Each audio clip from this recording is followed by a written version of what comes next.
Kita semua tahu adegan selanjutnya. Yang tidak kita lihat sehari-hari adalah bagaimana listrik bisa sampai ke ruangan ini.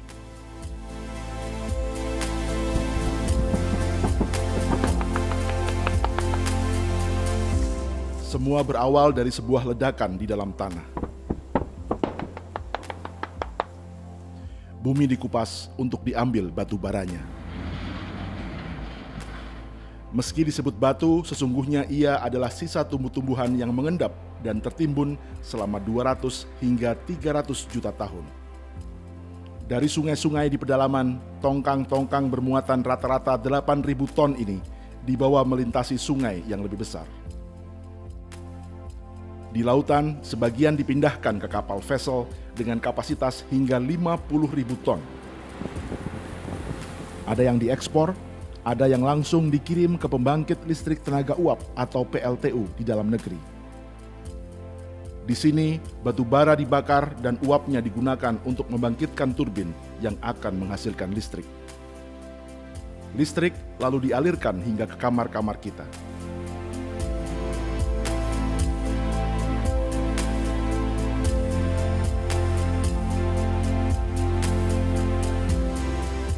Tapi ini semua baru bagian kecil dari cerita besar tentang bagaimana sesungguhnya sumber energi ini dihasilkan. Dan jalan ceritanya jauh berbeda dengan pasangan yang sedang berbulan madu.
Setelah berjalan sejak Januari, di awal Oktober 2015, kami tiba di Kalimantan atau Borneo.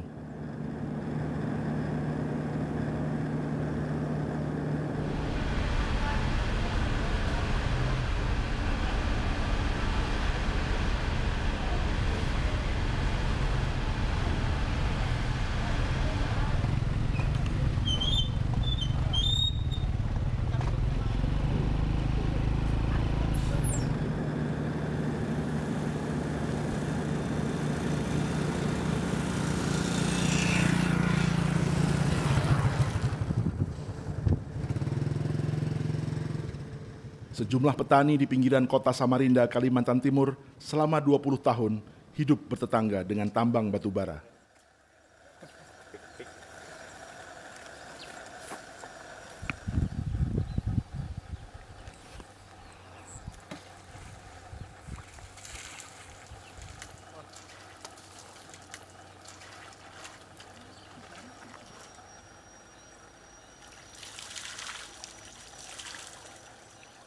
Dan di kampung ini, air bersih sudah lama jadi sejarah.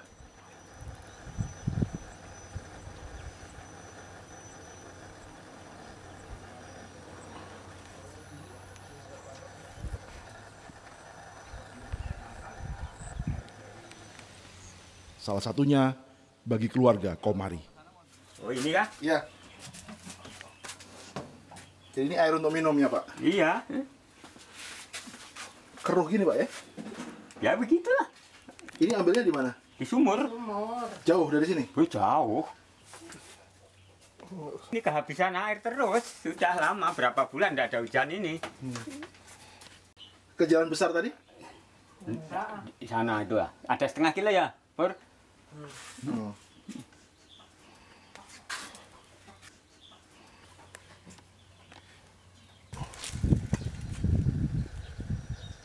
Semula ini adalah gunung yang mengalirkan air untuk sawah dan kebun komari, serta para petani transmigran yang datang dari Jawa tahun 1970-an. Kini, mereka hanya mengandalkan air hujan atau air bekas tambang yang membawa serta endapan lumpur. Dulu sebelum ada bangunan batu bara, sawah tidak rusak, tidak amburadul. Sekarang ada bangunan batu bara, rakyat kecil malah sengsara. Yang enak rakyat yang besar, ungkang-ungkang kaki terima uang. Kalau kita terima apa? Terima imbasnya lumpur. Oh yo, modelnya kayak alum-alum gitu loh. Kalau ada lumpur. Nah itu yang di sana yang kena lumpur kan tidak mau tinggi. Ini kan lumpur ini, licin ya, lumpur dari tambang ini. Protes bukannya tak dilakukan. Salah satunya Nyoman Derman dari Desa Kertabuana, Kabupaten Kutai Kartanegara. Dia tiap pagi bisa panen nih Pak ya? 2 hari sekali. 2 hari sekali ya?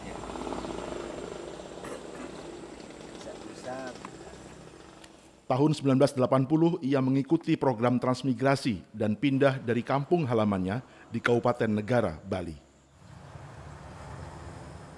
Tapi 10 tahun kemudian, perusahaan tambang batubara mulai masuk dan menghancurkan jalur air untuk sawah-sawah mereka. Nyoman protes dengan menghadang alat berat. Ia ditangkap dan dipenjara selama 3 bulan dengan alasan mengganggu operasional perusahaan. Setelah Nyoman dibui, perusahaan makin leluasa beroperasi, hingga wajah Desa Kertabuana menjadi seperti hari ini.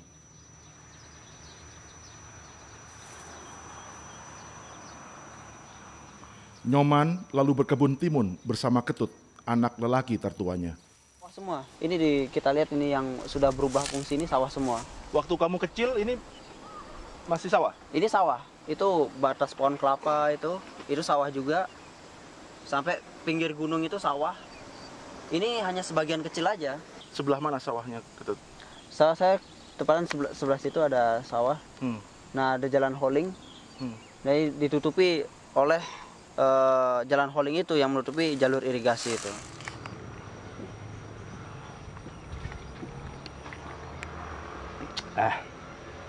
Manis dulu.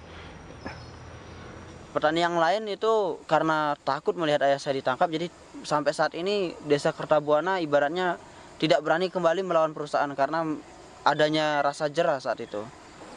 Jadi sekarang warga Kertabuana sudah bukan petani lagi mayoritasnya? Ya, identik orang Bali atau warga transmigrasi adalah pertanian sebenarnya. Dari keturunan kedua itu bercocok tanam atau bertani. Ketika sudah datangnya pertambangan, tingkat kegengsian atau hilangnya minat mereka untuk bertani itu muncul. Jadi termasuk Ketut? Ya, kalau saya karena pendidikan sekolah, tapi kalau saya tetap bertani dengan bapak saya kalau saya pulang. Oke. Ya, tapi tani kebun kalau saya. Tanam apa? Tanam timun. Ketut memang berkuliah di Fakultas Hukum karena mendapat beasiswa. Kasus yang menimpa ayahnya adalah alasan utama ia ingin menjadi sarjana hukum. Padahal dulu waktu transmigrasi ke sini juga didorong pemerintah, Pak ya? Pemerintah yang bawa, bukannya didorong lagi, dibawa sampai ke sini. Pak Arto tuh masih ikut ke sini sampai L2. Masih Pak Arto itu tahun 80. Jadi Bapak dibawa oleh pemerintah supaya membuka sawah di sini. Iya. Setelah dibuka, pemerintah juga yang menghancurkan. Iya, termasuk gitulah. Karena Jadi, memberikan izin kan pemerintah. Perusahaan itu kan ada izin dari pemerintah. Betul. Gitu. Jelas dia tuh ke sini tuh diantar pemerintah. Nah, karena Tahun 82 Bapak kesini kan? 80. 80. Bapak masuk penjara 2005. 2005 akhir. 2005 ya. 2006 keluar. Jadi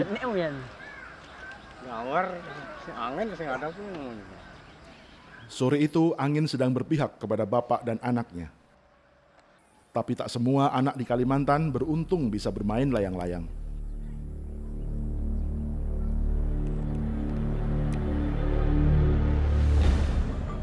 Sebagian di antaranya mati muda akibat tenggelam di bekas galian tambang batubara yang seharusnya direklamasi atau ditimbun kembali.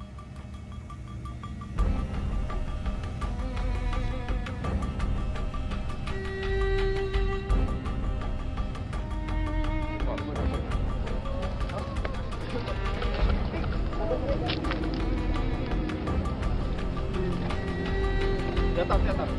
Di atas siap. Di atas siap. Baik di. Ya. Baik di enggak?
Antara tahun 2011 hingga 2018 tercatat setidaknya 32 jiwa melayang akibat tenggelam di lubang bekas tambang, hanya di Provinsi Kalimantan Timur.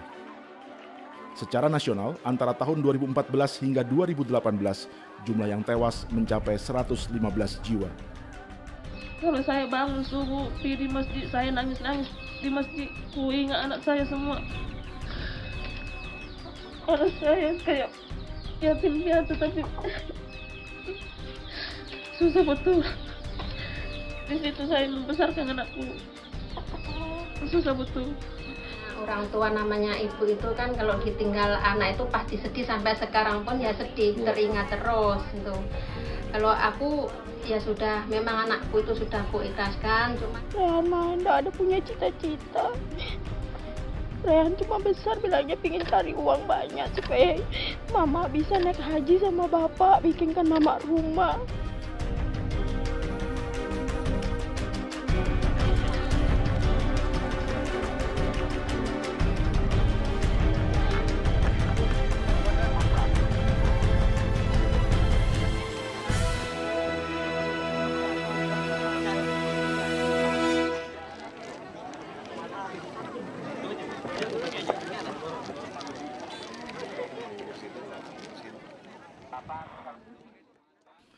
Empat tahun setelah kematian Raihan Saputra, Rahmawati masih memendam kecewa dengan reaksi pemerintah dan perusahaan yang menganggap perkara ini sebagai kasus kemalangan biasa. Padahal salah satu penyebabnya adalah lokasi penambangan yang berdekatan dengan permukiman warga. Bahkan persis di belakang sekolah. Terus janjinya Bapak pemerintah katanya pingin ditutup daerah lubangnya, taunya ditutup dengan seng bekas cuma berapa lembar. Ininya saya lihat tuh seng bekas baru ditulis itu dilarang apa tuh kemarin tuh, dilarang bermain ke apa, pakai deko gitu aja. Menanggapi kasus-kasus tersebut, Gubernur Kalimantan Timur membuat pernyataan seperti ini. Korban terus jatuh begini Pak, di kolam tambang. Nasibnya kesian. Ikut prihatin, pasti ikut prihatin. Ya. Untuk memutus ini bagaimana Pak dari Pemprov Kaltim supaya tidak ada lagi korban jiwa Pak? Apa? Korban jiwa itu di mana-mana terjadi. Jadi, tapi kan ini bekas kolam tambang Pak meninggal. Ya namanya nasibnya dia meninggalnya di kolam tambang kan gitu. Itu aja. Nggak ada upaya Pak prihatin supaya tidak terjadi lagi Pak? Ya. Upaya kan itu kan pertanggungjawabannya dunia akhirat. Oke Pak. Waspada, masyarakat tahu ada lubang ya, kita sudah sampaikan, sebarkan ke seluruh Sumbar, Dan itu kan sudah ditandai, jangan sampai ada yang masih aja lagi. Heran juga aku. Jangan-jangan ada hantunya itu. Banyak orang korban. Ghost Town. Kalau tambang di Tangerang. Saat ini diperkirakan terdapat 3.500 lubang bekas tambang. Menurut aturan, lubang-lubang ini seharusnya diuruk kembali atau direklamasi. Perusahaan bahkan telah diminta menyetor sejumlah uang jaminan untuk biaya reklamasi. Namun, ini bukan semata tentang perusahaan yang melanggar aturan atau korupsi uang jaminan, melainkan aturan pasca penambangan sendiri yang juga bermasalah. Tidak diuruk kembali, Pak, tetapi dijadikan yang tadi seperti reservoir air. Simaklah jalannya rapat antara Komisi 7 DPR dan pejabat Kementerian Energi dan Sumber Daya Mineral, serta 290 pemilik tambang batubara ini. Bapak enggak usah cerita panjang-panjang sama saya, cukup itu aja yang saya tanya. Tanah yang dikorek untuk mendapatkan batu bara, setelah batu baranya diambil, berapa tanah dikembalikan ke tambang tersebut? Itu aja. Nah, nanti soal benar atau tidak, biarkan Kementerian Lingkungan yang mengecek. Karena pasca tambang itu, yang saya lihat setelah kami mengunjungin, hanya kubuangan air, hanya kesepakatan antara Pemda, yang nanti dibilang akan dibuat taman rekreasi lah, tempat mandi-mandi hantu di sana, saya nggak tahu. Nah, itu yang saya lihat, Pak. Tapi nggak ada yang memberi jaminan bahwa ini lingkungannya baik. Nah itu, jadi jelaskan aja sama saya. Memang tergantung dari... Ya Bapak cukup nilainya aja, saya perlu angkanya saja. Kalau tambang itu 60 meter ke dalam, berapa harus dikembalikan tanahnya ke sana? Kan tergantung stripping rasio, Pak. Misalnya 1:5 berarti yang diambil tanahnya 5, mengambil batu bara 1.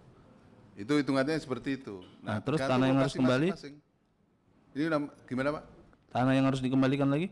Ya sama yang seperti yang diangkat. Mungkin ada penyusutan. Mungkin penambahan penyusutan itu sesuai rumus itu 20%. Berarti kalau tanah yang dikorek 5, diambil nilainya 1, tanahnya berarti harus kembali 5 kembali? Betul. Mengembalikan nilai tambang yang diambil harus diganti dengan tanah? Iya. Jadi Pak, mohon maaf Pak ya Pak, di tambang di luar negeri pun kalau void itu tidak diuruk kembali Pak, tetapi dijadikan yang tadi seperti reservoir air. Yang kami lihat kemarin di Gunung Bayan itu hanya kubangan air di tengah hutan. Ini Pak, nanti akan kami buat pariwisata, hantu yang pariwisata di situ, dalam hutan. Ya itu yang ketemu sama saya. Dari atas heli kita lihat, terus kita tanya, untuk apa ini kubangan air sebesar ini? Jawab dong, kan Bapak yang ngasih izin. Nah, saya minta jawabannya. Nah, pertanggungjawabannya seperti ini, yang jaminan yang diberikan kepada negara setelah diambil hasilnya, terus lokasinya dirusak dan ditinggalkan seperti itu.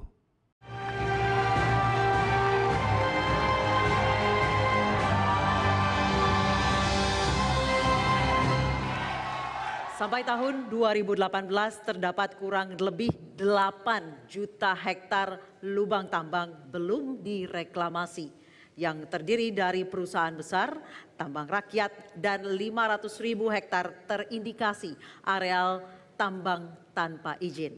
Pertanyaannya, bagaimana langkah konkret Bapak-Bapak untuk mengatasi masalah lingkungan dan sosial ekonomi yang ditimbulkan oleh lubang-lubang bekas tambang tersebut? Silakan. Siapapun nanti kita harus lebih galak lagi untuk mengejar pelanggar-pelanggar pencemaran lingkungan hidup dan yang tidak mentaati ketentuan-ketentuan yang dia harus melaksanakan. Terima kasih. Baik, silakan. Langsung saja Pak. Jadi selain penghutanan kembali, kita juga melihat di beberapa tambang juga telah melakukan reklamasi kembali. Ada yang menjadi misalnya pantai wisata ada juga yang lubang galian yang telah dikerjakan tambang juga menjadi sebuah kolam ikan besar. Saya kira banyak hal. Memang ada 1, 2, 3 yang memang belum dikerjakan. Tetapi sekali lagi dengan pengawasan pemerintah daerah, dengan pengawasan Kementerian Lingkungan Hidup, saya meyakini ini bisa satu persatu bisa diselesaikan. Sekali lagi, bukan pekerjaan mudah, tetapi yang saya lihat di lapangan itu bisa dikerjakan oleh kementerian, oleh provinsi maupun oleh kabupaten dan kota. Baik, silakan langsung Pak. Tenang. Jangan Pak. Langsung saja Pak. Saya kira cukup ya masalah ini. Ya, untuk apa bertele-tele lagi? Oke. Ya. Baik, masih ada Pak waktunya. Saya kira dalam hal ini kita sama, kita ingin memberantas pencemaran lingkungan, kan begitu Pak? Baik. Ya, jadi begini ya, kalau kita berbeda jangan kita dibikin diadu-adu terus, betul nggak? Baik, silakan Pak. Ada tanggapan lain? Ya. Jadi kalau tidak ada terlalu banyak perbedaan, untuk apa kita ribut lagi Pak? Benar, Pak? Silakan Pak, ada tanggapan lain? Ada tanggapan? Iyalah, saya setuju saja. Oke, baik. Boleh tepuk tangan dulu? Tepuk tangan dulu? Tepuk tangan dulu. Energi batubara terus menuntut pengorbanan dari warga sekitarnya.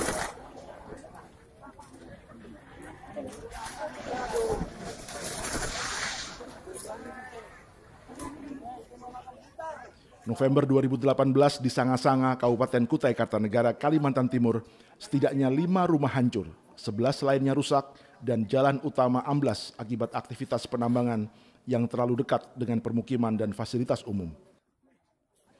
41 jiwa terpaksa mengungsi.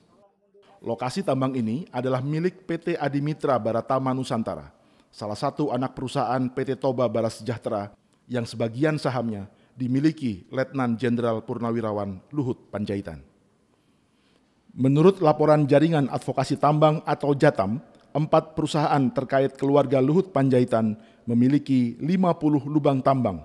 Masing-masing dikelola PT Adimitra Baratama Nusantara, PT Trisena Mineral Utama, dan PT Indo Mining. Juga ada PT Kutai Energi yang merupakan anak perusahaan dari induk grup Toba Sejahtera. Total lahan konsesi yang dikuasai perusahaan yang terafiliasi dengan Menteri Koordinator Kemaritiman di Kabinet Presiden Joko Widodo ini adalah 14.000 hektar.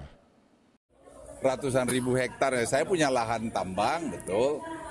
Tapi ya nggak ratusan ribu hektar lah. Bukan HGU juga ya? Nggak juga.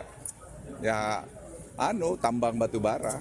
Biasa. Menurut Peraturan Menteri Lingkungan Hidup dan Peraturan Daerah Kutai Kartanegara, jarak minimal antara aktivitas pertambangan dengan permukiman atau fasilitas umum adalah 500 meter. Namun aturan ini tak selalu berlaku di lapangan. Gambar ini kami rekam di Desa Mulawarman, Kecamatan Tenggarong Seberang, Kabupaten Kutai Kartanegara. Ini putus ini, ya kan? Putus. Nih, putus ini. Sampai ke sana putus. Apalagi di dalamnya.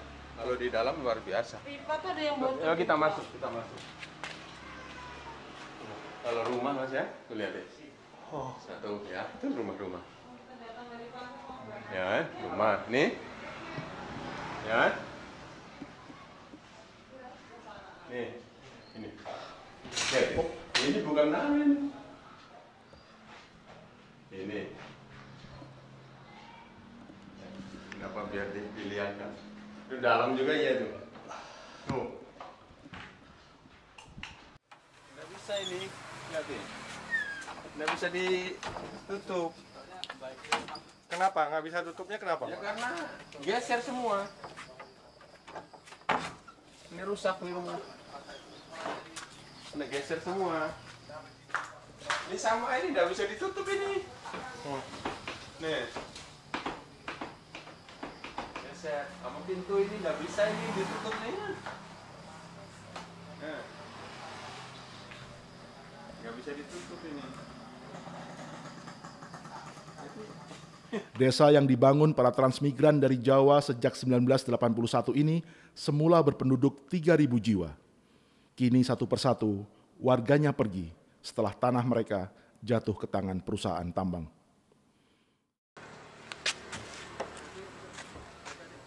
Kepala Desa Mulawarman, Mulyono, memprihatinkan kondisi warganya yang hidup dalam ancaman dan ketidakpastian. Pemerintah desa sama lembaga desa, nah kami tinggal nunggu informasi kepastian dari pihak perusahaan itu. Apakah ini mau diperbaiki, apakah mau dibebaskan, yang kami tunggu informasi dari perusahaan. Yang jelas kami sudah, pemerintah berupaya menggandeng perusahaan untuk dia pertanggungjawabannya, dan perusahaan sudah mengecek bersama-sama, kita tinggal hasilnya ini, hasilnya. Kalau keinginan pemiliknya sendiri ya mungkin bisa langsung. Gimana Pak? Kalau keinginannya gimana? Keinginan kami ya ini harus dibebaskan gitu. Dibebaskan. Ya masalahnya rumahnya sudah rusak. Loh, rumahnya rusak, pekarangannya sudah banyak retak-retak itu pekarangannya. Mungkin ini Pak mau bertahan juga nggak mungkin ya? Iya, lama-lama ini rumah saya ini nanti bisa dilihat patahnya ini kemiringannya semakin hari semakin turun. Padahal tahun 1991 desa ini ditetapkan sebagai lumbung padi dengan produksi 2.600 ton gabah setiap panen. Namun kini ia terancam punah.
Semua kisah di Borneo ini adalah harga yang harus dibayar untuk menerangi rumah-rumah dan menggerakkan industri di pulau lain, terutama Jawa.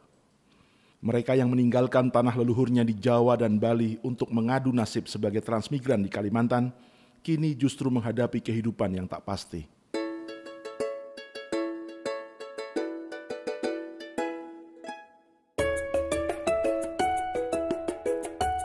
Selamat datang di Kepulauan Karimun, Jawa.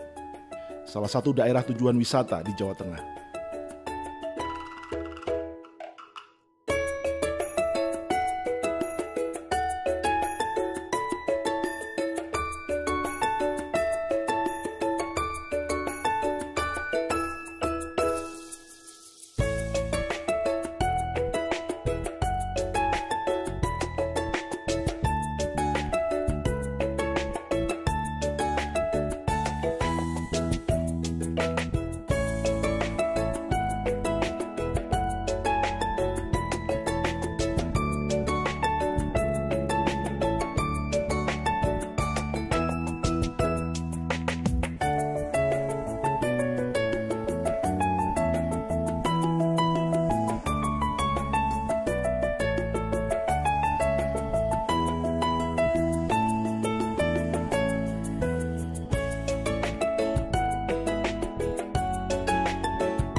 Tapi kepulauan ini tak hanya milik turis.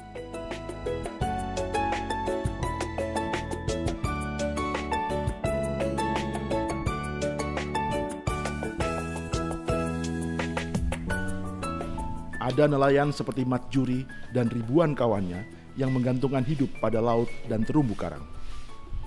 Ketika para wisatawan beristirahat, Mat Juri mulai bekerja.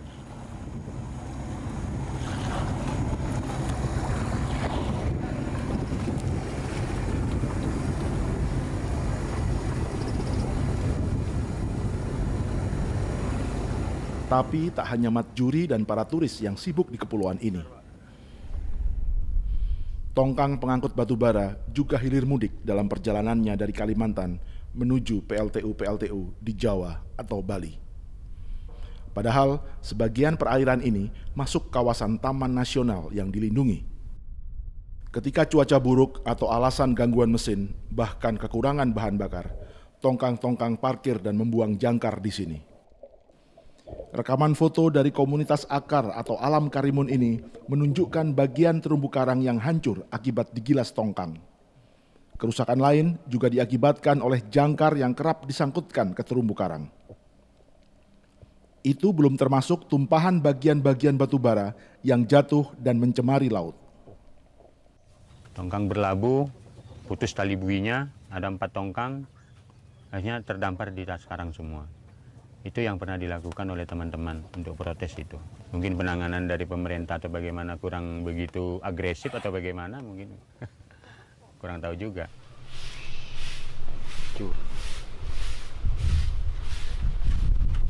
Karena kita ya namanya orang awam ya, kita mau ke protes kemana, bingung.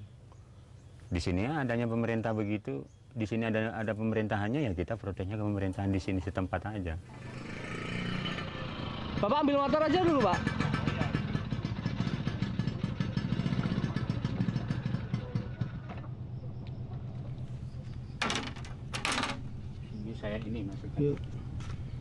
Masalah yang dialami Mat Juri di Karimun Jawa juga menjadi kegelisahan para pegiat wisata setempat.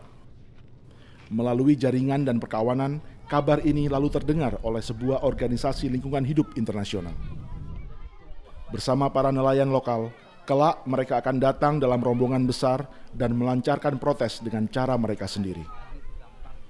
Sementara itu, Mat Juri masih harus menunggu dan bersabar sembari tetap melaut.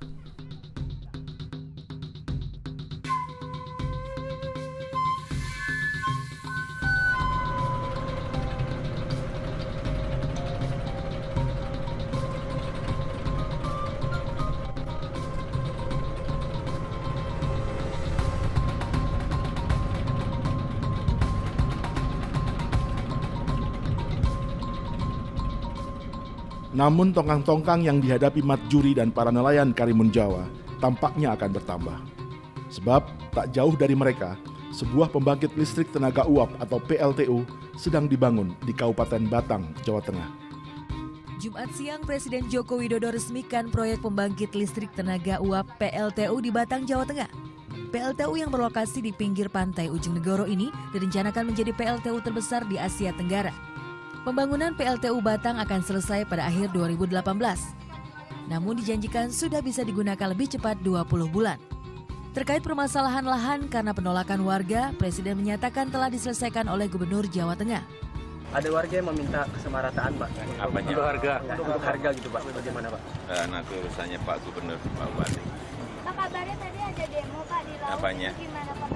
Ya nggak apa-apa, demo aja kok. Banyak media yang merekam kegiatan atau pernyataan Presiden. Namun tak cukup banyak yang merekam ini. Apalagi tanah itu kan belum dijual, masih kepunyaan petani. Tadinya itu ada yang bolong, yaitu setiap jembatan.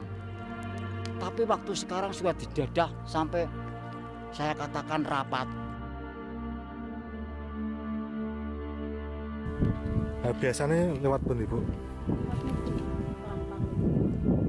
Arep menang-menangan dhewek kan, no? Apa pun clear dek DPI sedoyo napa?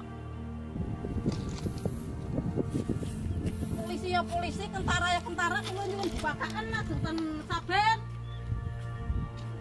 Dereng disade dididhi.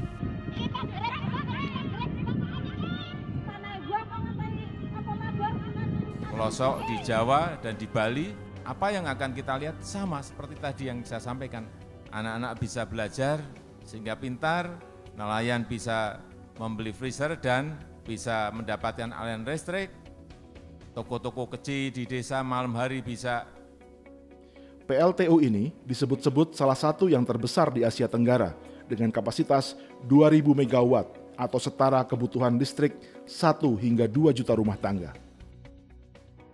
Dengan kapasitas sebesar itu, setiap bulan PLTU Batang membutuhkan 600.000 ton batu bara, atau rata-rata akan ada 2 hingga 3 tongkang per hari yang hilir mudik di perairan ini.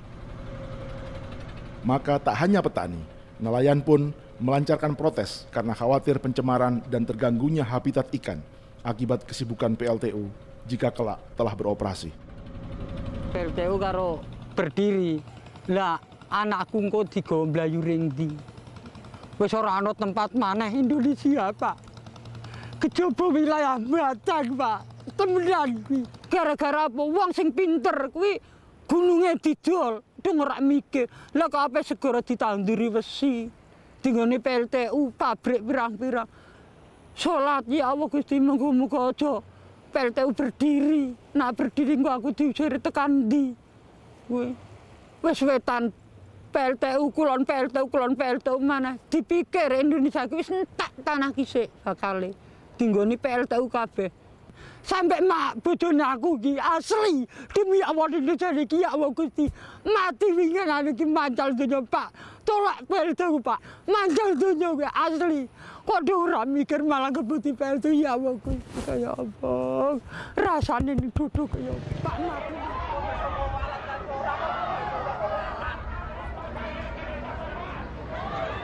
Pak Cahyadi sama Pak Carman, hari ini sesuai dengan keputusannya dari Mahkamah Agung.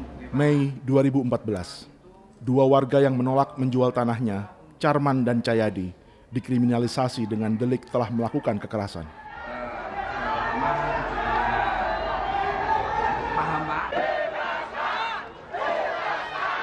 Warga pun melampiaskan kekecewaan.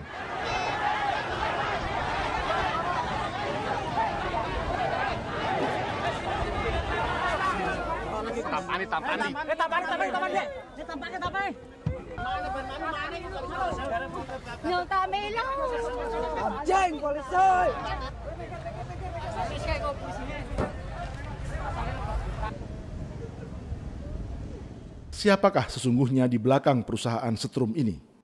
PLTU Batang dimiliki oleh konsorsium perusahaan Indonesia dan Jepang.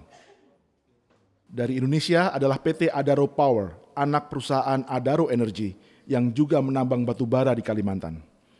PT Adaro Energy mulai didirikan sejak 2004 oleh 5 pengusaha, yaitu Sandiaga Uno yang menjadi calon wakil presiden, pengusaha Edwin Suryajaya, Teddy Rahmat, Beni Subianto, dan Garibaldi atau Boy Thohir.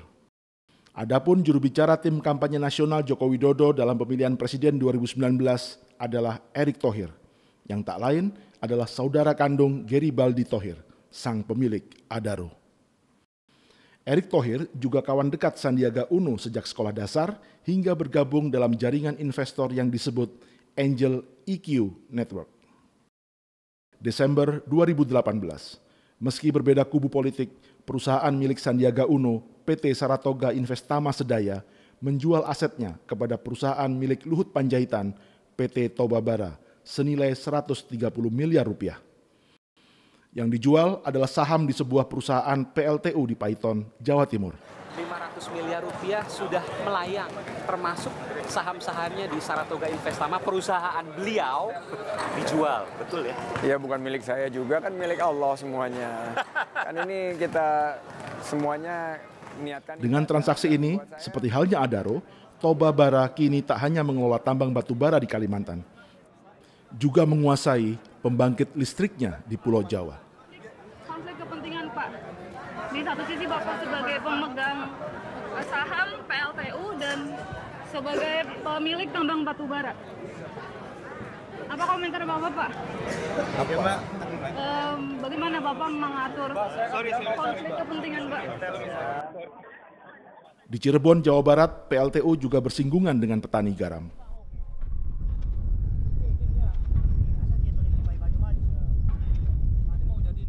PLTU berkapasitas 600 MW ini dimiliki oleh Indika Energi yang juga memiliki tambang batu bara dan sedang membangun tambahan 1000 MW. Mau digusur. Ya. Nah, mau digusur kata saya tuh ya jangan, ini kan penghasilannya itu tetap kan, kalau itu kan katanya bilangnya programnya pemerintah. Oh. Nah, katanya menggusur itu program pemerintah. Ya. Itu kan untuk kepentingan semua. Apa Pak alasannya Pak? Untuk mau dibikin apa itu lautnya itu? Dibikin jeti. Oh. Diuruk. Oh. Diuruk dibikin jeti.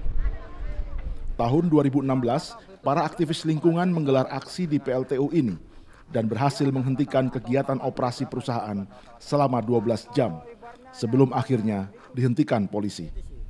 Karena sudah diambil PLTU. PLTU cuma 2 rajek. Oh, berapa orang Pak yang tergusur itu Pak? Ya hampir 100 lebih. 100 lebih. petani lebih. Sekarang mereka kerja apa, Pak? Ya biasa kerja tuh, ada kang yang mikul garam, ada yang kuli itu manggul karung di kompet. Setelah tergusur hidupnya lebih sejahtera apa lebih susah? Ya lebih susah. Oh, lebih susah ya? Iya.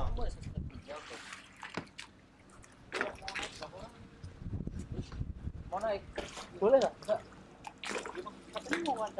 Enggak. Kita ngobrol-ngobrol aja.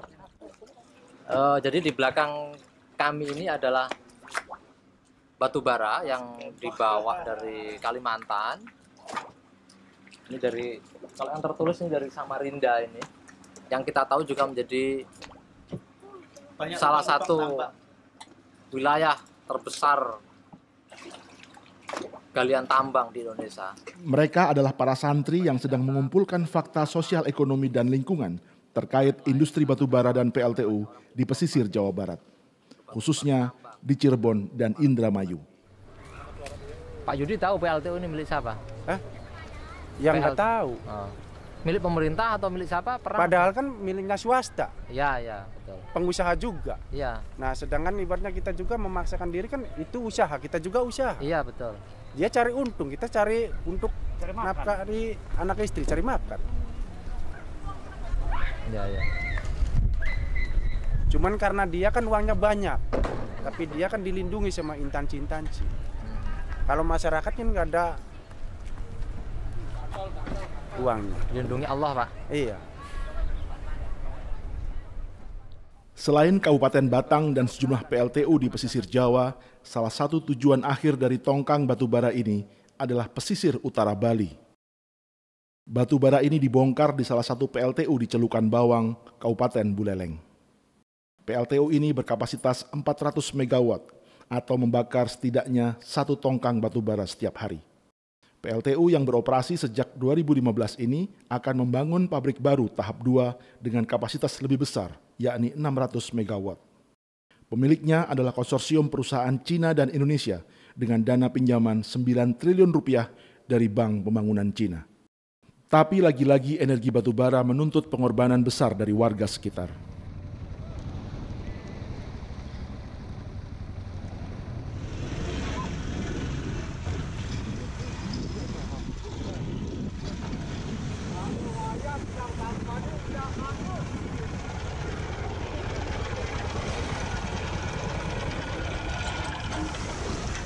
Dapat ikannya, Pak? Aduh, nggak ada. Oh. Umpan. Dapat berapa? 2 aja udah dapat. Pulang dengan tangan hampa belakangan ini kerap dialami nelayan di perairan Celukan Bawang. Tapi nelayan seperti Supri tetap harus melaut.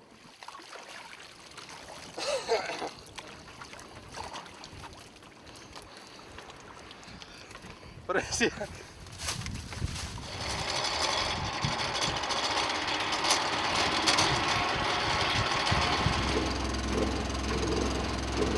Sekarang kenapa saya bilang menurun, karena ya pasang rumpon kita tidak bisa maksimal. Karena banyak lalu lalang kapal, tidak bisa sampai ke barat, arah barat sana. Paling enggak ya di jalur aman lah, lepas dari PLTU ini. Kalau di sana sudah tidak aman lagi. Dengan aktivitas tongkang batubara ini susah.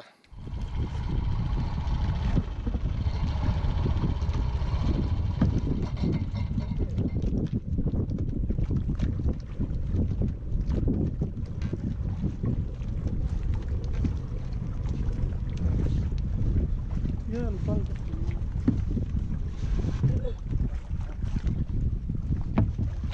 Berapa kilo ini, Pak? Sekitar 25. 20 kilo. Lah. 20 kilo. Ya. Ini kecil nih, Bang. 1 kilonya berapa sekarang? 30.000. 30. Nah. Ini kecil ini. Kecil tuh ya? Ya, ini jangan pernah.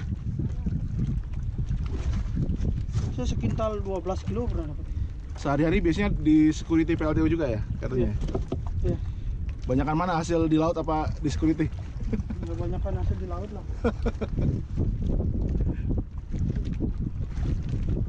Ayo, hari? 8 hari aja tuh tanya ibu. Dia yang belikan saya. 8 hari kenapa? 13 juta saya dapat. 13 juta 8 hari? Kalau di PLTU berapa gajinya? Cuma 2,5. 2,5 per bulan? Tapi kan kesejahteraannya di sana bagus, Pak. Oke. Nanti dibakar nih. Bawa aja deh, Pak, buat dipancing. viral lah ya dokumentasi. Tak hanya nelayan, petani kelapa yang bertetangga dengan PLTU juga punya persoalan sendiri. Untuk membangun pabrik tahap 2, rumah, pekarangan, dan kebun warga telah dibebaskan. Namun sebagian memilih bertahan dan tidak melepas tanahnya. Di antara yang bertahan adalah sepetak kebun kelapa milik Ketut Mangkuwiana.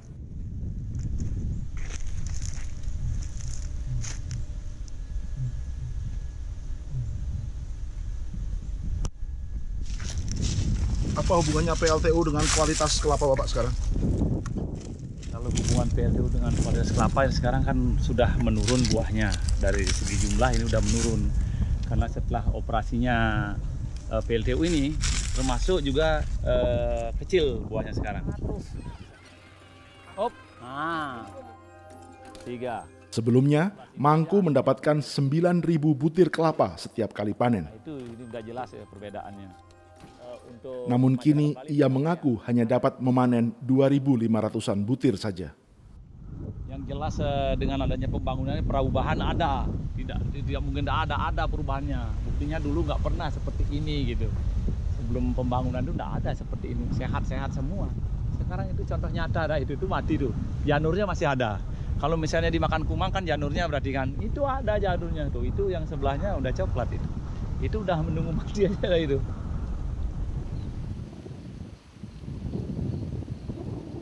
Batu bara yang dibakar untuk diambil panas dan uapnya mengeluarkan zat sisa pembakaran di udara. Sisa pembakaran ini akan menyebar ke tanaman, perairan, atau masuk ke paru-paru seseorang. Teorinya, semua ini telah disaring sehingga asap yang keluar konon tidak berbahaya. Tapi teori bisa berbeda dengan kenyataan. Polutan ini mengandung senyawa berbahaya seperti merkuri dan senyawa lain yang disebut PM2,5. Partikel ini bertahan di udara dalam jangka panjang dan bisa terbang ratusan kilometer. Jika manusia terpapar merkuri atau PM2,5 terus-menerus, akan timbul asma, infeksi saluran pernafasan, hingga kanker paru-paru, bahkan kerusakan otak, ginjal, dan jantung. Menurut penelitian yang dilakukan Greenpeace, polusi udara dari PLTU di Celukan Bawang akan memengaruhi ekosistem lumba-lumba di Lovina hingga Taman Nasional Bali Barat. Tentu saja berikut 650.000 jiwa populasi manusia yang mendiami kawasan ini.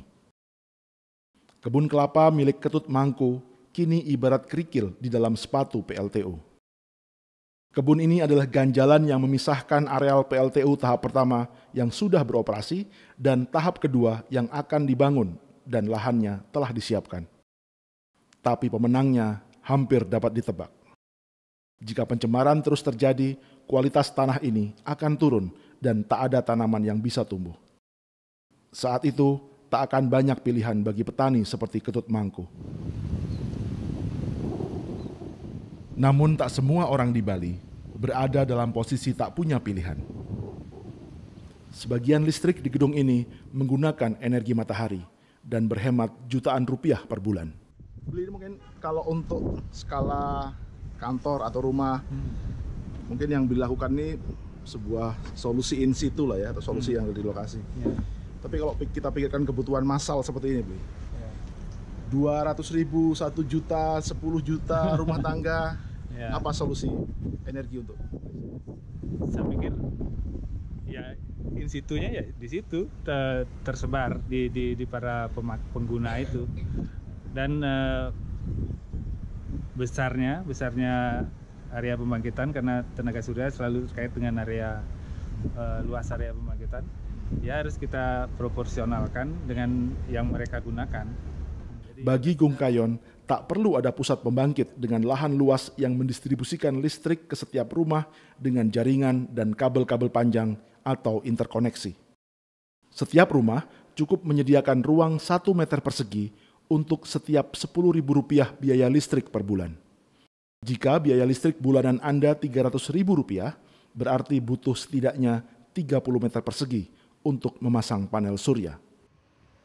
Bahkan bidang vertikal pun dapat digunakan. Bagi Gung Kayon, jika lembaga keuangan bisa memberikan kredit motor, mestinya juga mudah memberikan kredit panel surya untuk setiap rumah. Bahkan jika perlu, negara mensubsidi bunganya. Jadi beli tinggal di Tabanan, naiknya ini ya? Ya. Ini berarti listrik ya, Bli? Listrik,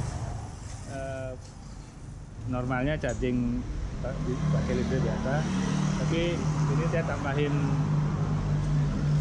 solar panel fleksibel, lumayan untuk saat berjalan siang hari atau efektifnya saat parkir semua.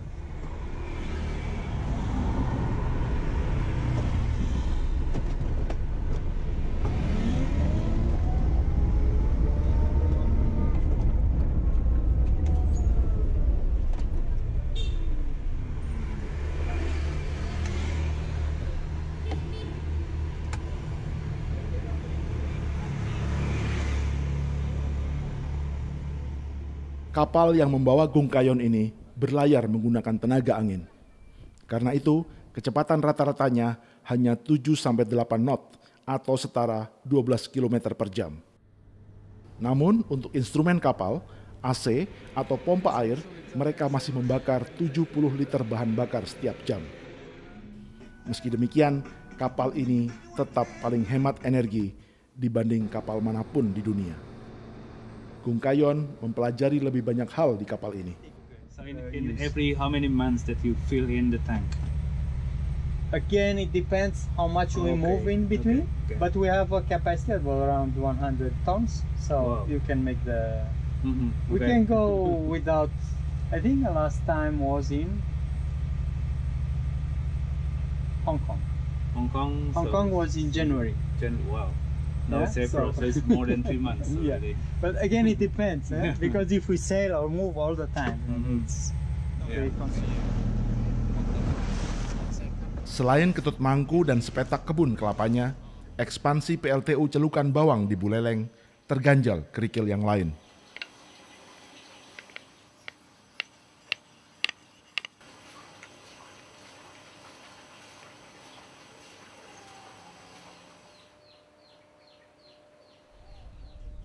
Pasangan ini memilih bertahan dan tidak melepas rumah, pekarangan, serta kebunnya. Namun pilihan ini bukannya tanpa konsekuensi. Surat keterangan dokter ini menyatakan bahwa Surayah atau yang biasa dipanggil Nenek Karimun menderita batuk menahun atau bronkitis kronis akibat alergi debu. Emang sudah lama Nek punya asma? Oh, sudah sejak ada PLTU? Iya. Sebelum ada PLTU nggak asma? Ya namanya sakit sih sakit, tapi enggak lah seperti sesudah ada PLTU. Itu cucunya nenek kan mulai PLTU itu lah, sama ke dokter itu sampai 4 kali 1 bulan.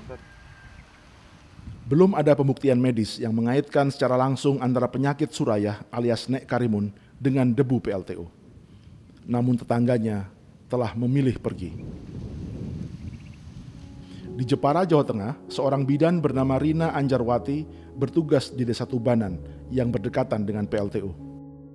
Menurut kesaksiannya, kasus sesak nafas atau batuk dan pilek di desa ini seperti tak kenal musim. Pasiennya datang silih berganti, terutama anak-anak. Namun ia tak berani menyimpulkan ada kaitannya dengan PLTU. Memang yang berdekatan dengan PLTU, saya pun berpikir ke arah apa karena berdekatan dengan PLTU, tapi saya nggak berani kalau harus bilang ini gara-gara PLTU, ya nggak berani karena memang belum ada bukti atau screening khusus. Membuktikan antara kasus-kasus kesehatan masyarakat dan aktivitas PLTU memang bukan tugas bidan Rina. Namun di Palu, Sulawesi Tengah, gambarannya akan jauh lebih gamblang. Anda sedang menatap PLTU Panau yang beroperasi sejak 2007 dengan kapasitas 66 MW atau 1/10 lebih kecil dari PLTU Celukan Bawang di Bali. PLTU ini memasok sebagian kebutuhan listrik di Kota Palu dan Donggala.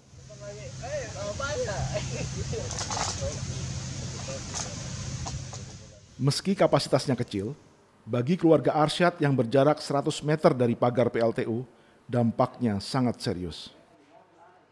Hasil ronsennya katakan bahwa saya termasuk menderita alergi debu. Kalau bicara tentang debu, Pak, tidak ada debu lain di sini, Pak, karena rumah kami jauh dari jalan raya. Jadi yang ada ini debu yang kami rasakan. Kalau kami alergi debu, ya debu PLTU saja, Pak. Di rumah tangga yang lain, Mahdaleta menunjukkan apa yang ia hirup sehari-hari. Kemarin ini masih habis saya bersihkan, hari ini sudah sehitam ini lagi.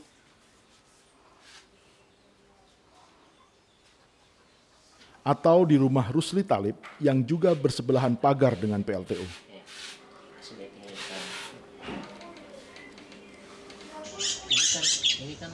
Sementara keluarga Niswanti punya cara menunjukkan jumlah rata-rata debu yang mereka kumpulkan setiap hari. Ini tentu belum semua, sebab sebagian telah masuk ke paru-parunya. Seperti ISPA, penyakit paru-paru, itu banyak sebenarnya yang mengidap. Hanya mereka tuh anggap sepele saja. Padahal itu saya kira memang itu akibat dari debu PLTU. Kemarahan Arsyad dan warga juga dipicu pembuangan abu terbang atau fly ash yang seharusnya dikapalkan dan dibuang di tempat khusus limbah B3 atau bahan berbahaya dan beracun. Dan posisi TPS ini sangat dekat sekali dengan pemukiman masyarakat. Bisa kita lihat ke sebelah timur sana. Sisa terpal ini sebenarnya awalnya berupa janji pihak PLTU untuk menutup keseluruhan tumpukan fly ash di sini dengan geomimbran. Namun pada kenyataannya itu tidak dilakukan seperti janjinya akan menutup dengan geomimbran, tapi hanya dengan terpal biasa. Dan inilah kenyataannya bahwa setelah ditutup dengan terpal, ditutup lagi dengan fly ash yang baru. Pada Januari 2017, PT Pusaka Jaya Palu Power telah dinyatakan bersalah oleh Mahkamah Agung. Namun putusan lembaga hukum tertinggi ini tak terlalu membawa pengaruh bagi masyarakat. Selama 7 tahun antara 2009 hingga 2016, PLTU ini dimiliki oleh PT Toba Sejahtera milik Luhut Panjaitan. Sebelum akhirnya berpindah tangan, termasuk 5% sahamnya kini dimiliki oleh pemerintah Kota Palu. Selain jalur hukum, aksi protes hingga memblokade jalan juga sudah dilakukan. Tak terhitung audiensi dengan para pejabat dan politikus lokal.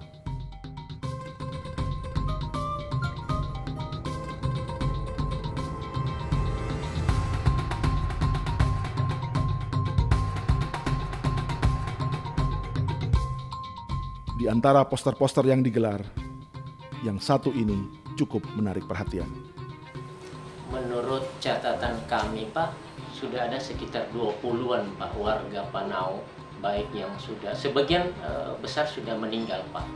Sebagian besar sudah meninggal, dan kemudian masih ada beberapa lagi yang kondisi sekarang ini masih berobat. Ada atas nama Ibu Nopi Yanti, warga Kelurahan Panau RT 2 RW 2, itu sementara menjalani jadwal kemoterapi yang ke-8 kalinya kalau tidak salah sekarang ini di Rumah Sakit Darmais Jakarta.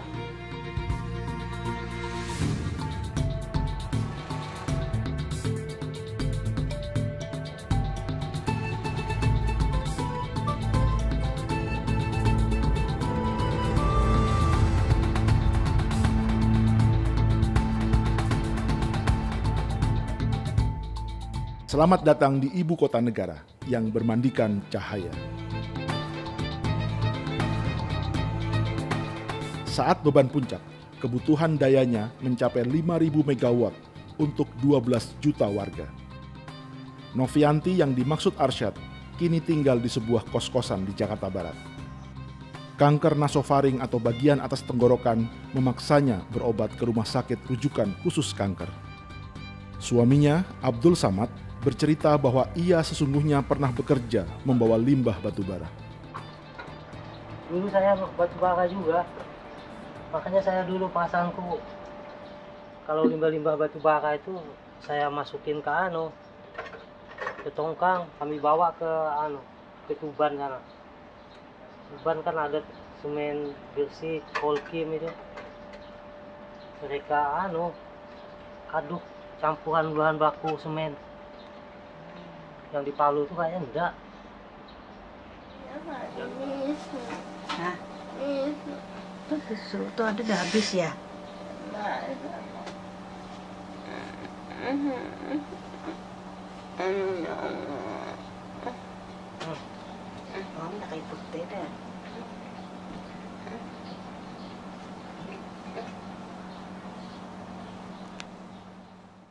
Sudah 8 bulan, Novi dan Samad indekos di belakang rumah sakit kanker Darmais. Secara teori, kanker nasofaring memang banyak ditemukan di Asia Tenggara. Penyebabnya mulai dari virus, faktor keturunan, dan terpapar polusi udara, dari asap rokok, asap tungku dapur tradisional, hingga polusi bahan kimia lainnya. Kamu urus 5 ini. Dia jalan BLTU, tapi 5-nya yang aman semaran dimuang. Ini. Maksudnya dia jalan BLTU, iyalah. Tapi 5-nya kamu mau kemana? Mau ngasih masyarakat. Selain telah menjalani 9 kali kemoterapi, Novi juga harus melakukan penyedotan cairan hitam di belakang rongga hidungnya. Menurut penelitian Universitas Harvard dan Greenpeace yang dipublikasikan tahun 2015, PLTU batubara di Indonesia menyebabkan kematian prematur hingga 6.500 jiwa setiap tahunnya. Atau jika dirata-rata, maka ada 17 kematian setiap hari akibat terpapar polusi batubara. Sejak beroperasi tahun 2007 hingga 2017, hanya di satu kelurahan Panau ini saja dilaporkan setidaknya 8 orang telah meninggal akibat kanker dan penyakit paru. Sementara 6 orang lainnya, termasuk Novianti, sedang menjalani perawatan dan kondisinya semakin memprihatinkan. Namun belum ada instansi pemerintah atau otoritas kesehatan yang melakukan penelitian dan mengumumkan kaitan antara aktivitas PLTU dengan kasus-kasus kematian akibat kanker di Panau. Sementara peristiwa demi peristiwa yang mengancam keselamatan umum terus terjadi. Kejadian ini direkam 29 Agustus 2018 di lokasi stockpile batubara di Kabupaten Kutai Timur, Kalimantan Timur. Aktivitas penambangan yang terbuka dan datangnya angin kencang membuat warga di 2 desa, yakni Kaliorang dan Selangkau, yang akan membayar semua dampaknya. Debu-debu.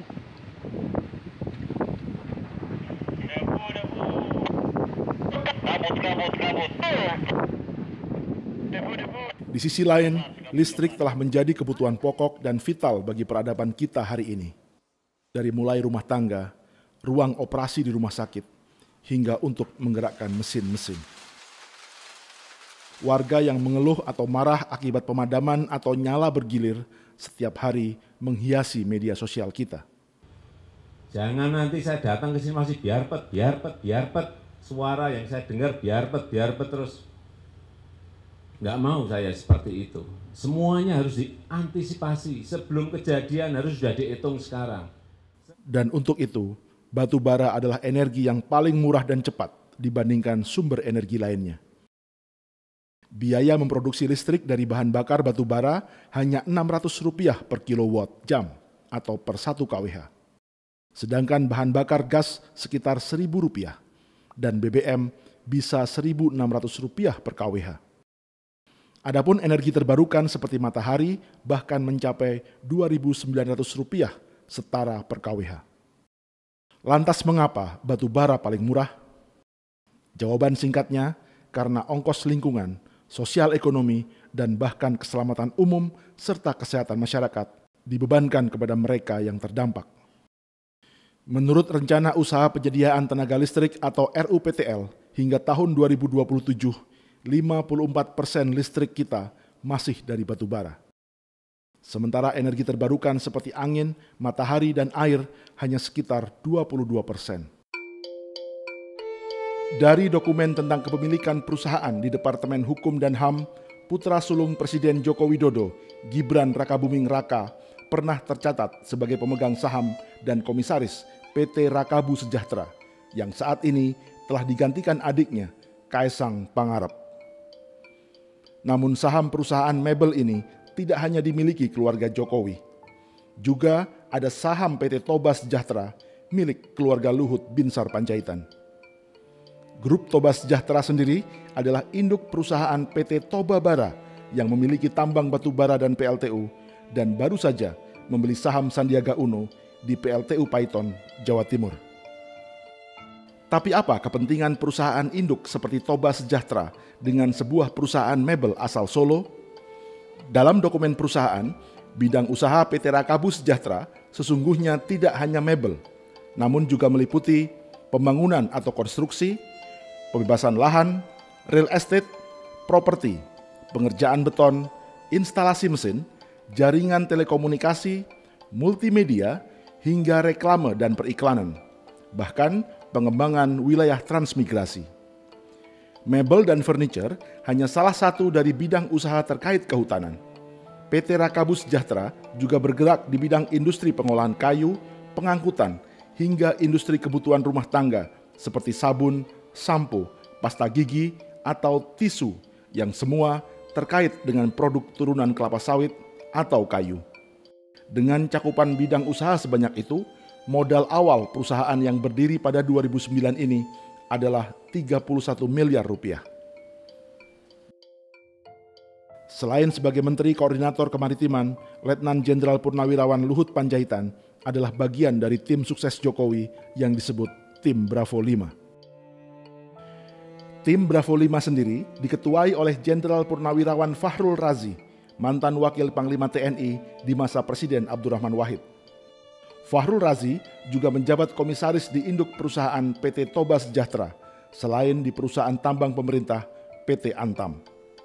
Pensiunan jenderal yang lain di tim Bravo 5 kubu Jokowi adalah Suwaidi Marasabesi, mantan Kepala Staf Umum TNI.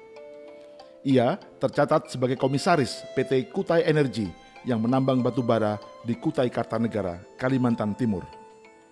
PT Kutai Energi adalah anak perusahaan PT Toba Sejahtera yang sahamnya dimiliki keluarga Luhut Panjaitan. Tanpa melihat afiliasi politik, inilah sebagian jenderal TNI dan Polri yang jejaknya sedang dan pernah berada di perusahaan tambang batubara.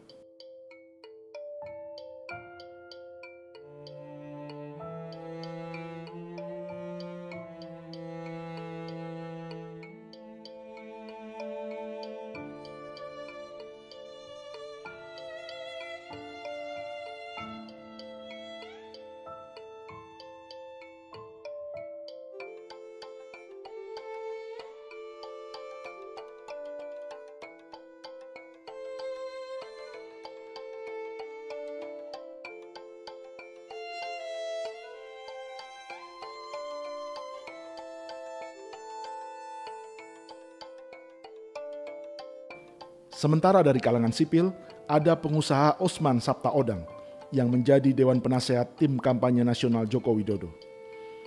Ia memiliki kaitan dengan perusahaan tambang batubara di bawah bendera PT Total Orbit Prestasi di Barito Utara dan Tanah Bumbu di Kalimantan Selatan.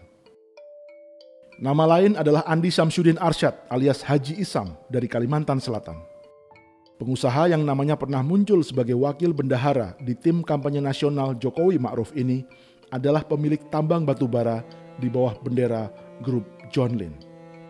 Perusahaan ini memiliki konsesi dan menambang di 3 kabupaten di Kalimantan Selatan.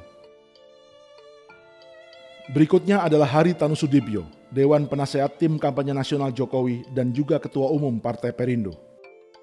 Selain memiliki 3 televisi nasional, Haritanu juga berbisnis batubara lewat induk perusahaan bernama MNC Energy and Natural Resources. Di bawahnya terdapat 9 perusahaan yang diantaranya menambang di Kalimantan Timur dan Sumatera Selatan. Pengusaha batubara di kubu Joko Widodo berikutnya adalah Yusuf Kalla yang juga wakil presiden dan sekaligus Dewan Pengarah Tim Kampanye Nasional. Pengusaha asal Sulawesi Selatan ini berbisnis batubara dan listrik lewat bendera Grup Kalla dengan setidaknya 2 anak usaha, yaitu Kalla Arebama dan PT Kalla Electrical System yang bekerja sama dengan PLN. Lewat perusahaan yang lain, Yusuf Kalla juga mengembangkan pembangkit listrik tenaga air di Sulawesi Tengah. Lalu bagaimana dengan kubu Prabowo dan Sandiaga Uno? Prabowo Subianto tercatat sebagai pemilik Nusantara Energy Resources yang menaungi 17 anak perusahaan. Adapun Sandiaga Uno adalah pemegang saham Grup Saratoga yang juga pernah menjadi Direktur Tambang Batubara PT Multi Harapan Utama di Kutai Kartanegara. Lubang tambang perusahaan ini ikut menelan korban jiwa. Jejak Sandiaga Uno juga muncul di PT Adaro Energy yang merupakan tambang batubara terbesar di Indonesia saat ini, yang juga memiliki saham di proyek PLTU Batang, Jawa Tengah. Kubu Prabowo Sandi memiliki tim sukses yang disebut Badan Pemenangan Nasional atau BPN, di mana Direktur Komunikasi dan Media dijabat oleh adiknya sendiri, Hasyim Joyo Hadikusumo. Hasyim adalah pemegang saham PT Batu Hitam Perkasa yang memiliki PLTU di Paiton, Jawa Timur, sebelum dijual kepada PT Saratoga Investama milik Sandiaga Uno, dan oleh Sandiaga Uno akhirnya dijual kembali kepada PT Toba Bara Energi milik Luhut Panjaitan. Nama lain di kubu Prabowo adalah Ferry Mursidan Baldan yang menjabat sebagai Direktur Relawan untuk Badan Pemenangan Nasional. Keluarga Ferry melalui istrinya memiliki 3 izin usaha penambangan batu bara di Kabupaten Berau, Kalimantan Timur, yaitu PT Syahid Berau Bestari, PT Rantau Panjang Utama Bakti, dan PT Syahid Indah Utama. Bahwa yang 35.000 megawatt di seluruh Indonesia dari Sabang sampai Merauke itu harus dengan cara apapun harus dikejar. Jika sebagian besar dari 35.000 megawatt yang disebut Presiden Jokowi adalah batubara, maka ini adalah kabar baik bagi setidaknya 10 perusahaan batubara terbesar di Indonesia. Sebab 60% dari seluruh bisnis batubara dikuasai oleh 10 perusahaan ini. Selain menambang batubara di hulu, di industri hilir mereka juga para pemilik PLTU. Jumlah PLTU dan kapasitas yang dimiliki bervariasi, dan sebagian dalam tahap perencanaan, perluasan, konstruksi, atau komitmen investasi.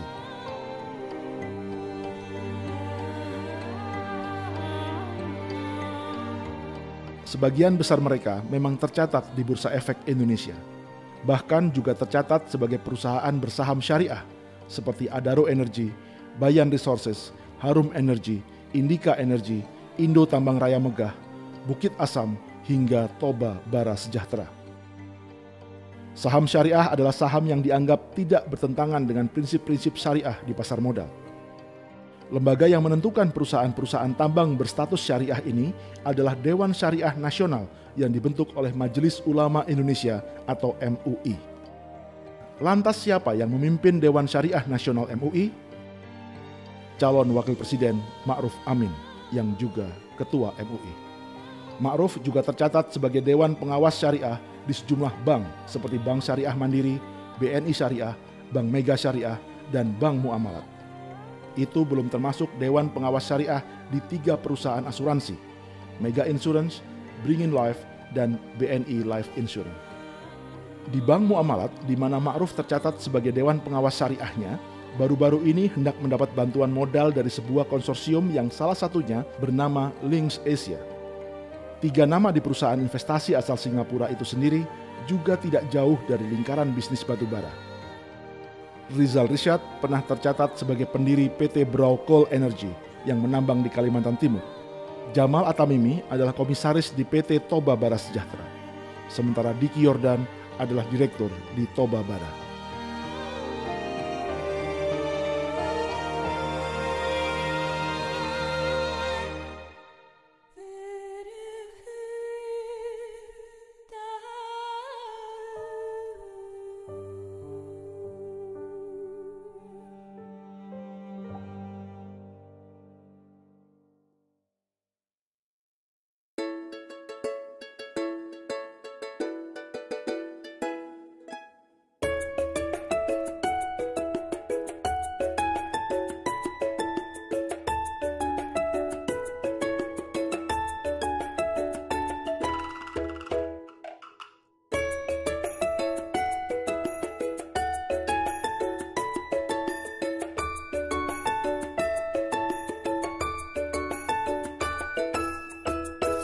Selamat datang kembali di Bali. Dari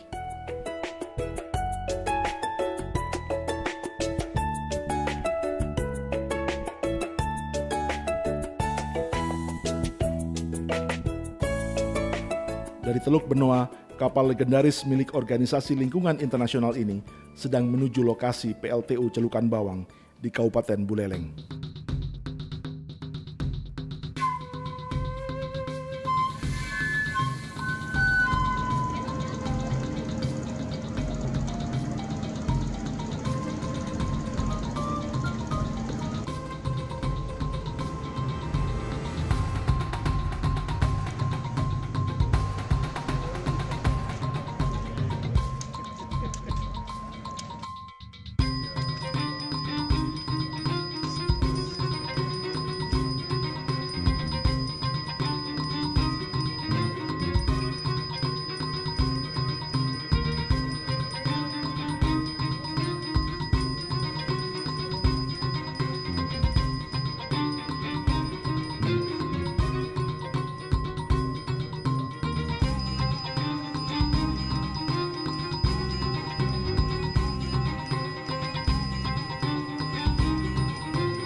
Gambaran konflik yang terjadi jika kita salah memilih energi. Iya, ya begitulah. Jika ya kita bisa milih sesuatu yang lebih bersih, tentunya akan lebih berkelanjutan dan lebih baik untuk bumi, lebih baik untuk kita semua.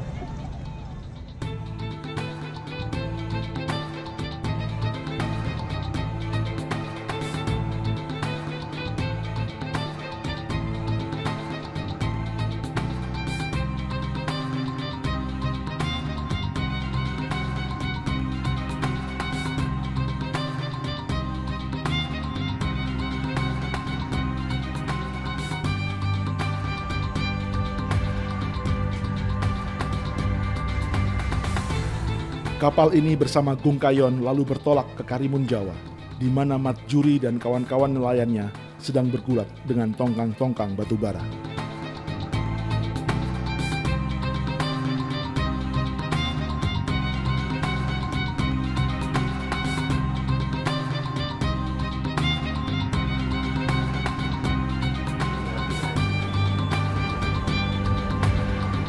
Beberapa hari kemudian, mereka tiba di Laut Jawa dan mendapati kesibukan tongkang-tongkang batu bara.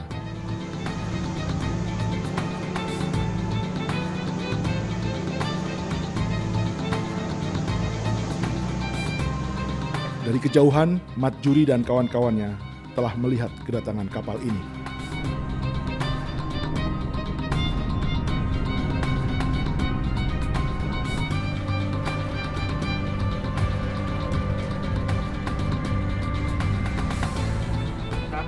Kahar 5 di sini Rainbow Warrior. Anda berada di kawasan konservasi Taman Nasional Karimun Jawa yang terlarang untuk dilewati. Kapal-kapal tongkang batu bara telah membuat kerusakan terumbu karang di Karimun Jawa dan kami meminta Anda untuk segera keluar dari kawasan konservasi. Kami akan melakukan aksi damai tanpa kekerasan untuk menunjukkan betapa berbahayanya lalu lintas kapal tongkang batu bara terhadap terumbu karang yang ada di kawasan konservasi ini. Kami akan beraksi mengecat lambung kapal Anda dengan cat air ramah lingkungan dan kami tidak akan melakukan kerusakan apapun terhadap kapal Anda. Kami tidak akan melukai kru Anda dan kami harap kapal Anda bisa segera keluar dari kawasan konservasi ini. Kami bersama media dan jurnalis akan mendokumentasikan seluruh kegiatan ini. Siapa? Saya lapor dulu sama Kapten. Mampus loh, mampus. Apa itu? Langsung naik kapal. Oke.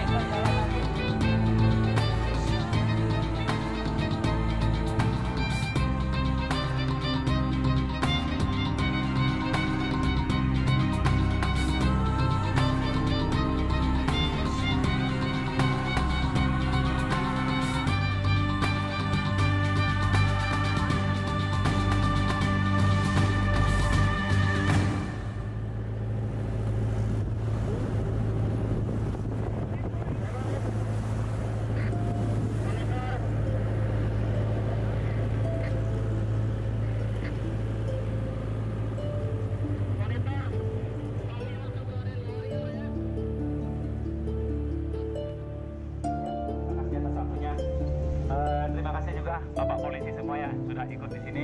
Sudah itu warga Tupan Bawah dan mahasiswa juga ya, mahasiswi yang ikut bergabung yang dalam hal penolakan PLT Undang kedua ini ya.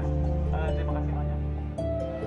Teman saya yang juga teman saya mau salam dulu, walaupun dia kalah tetapkan salam.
Abah bikin sendiri dan dibantu oleh Yayasan IBK juga. Salah satunya ya kita ada sumber airnya, ya ada juga istilahnya hutannya. Jadi ya warga juga menjaga hutan dan bisa menikmati hasil alamnya, termasuk listriknya sendiri ya dihasilkan dari alam ini, dari hutannya sendiri. Ini hasil mengutin barang-barang bekas orang. dibungkutin, kemudian dimodifikasi lagi, dan ini menjadi alat untuk energi untuk televisi lokal kita. Ini di save di baterai ini.